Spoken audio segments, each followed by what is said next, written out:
இன்பத்திற்கும் துன்பத்திற்கும் ஆயிரம் ஆசைகள், ஆயிரம் சிலிர்ப்புகளும் பரவசங்களும் அடைந்திட துடி துடிப்பாய் பரபரப்பாய்.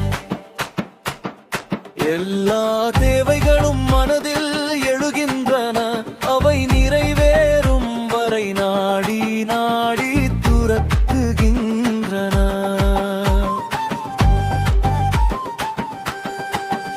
துயரம் எதுவாயிருந்தாலும் அதன் நினைவு ஒரு போரும் மங்குவதும் இல்லை, மறைவதும் இல்லை.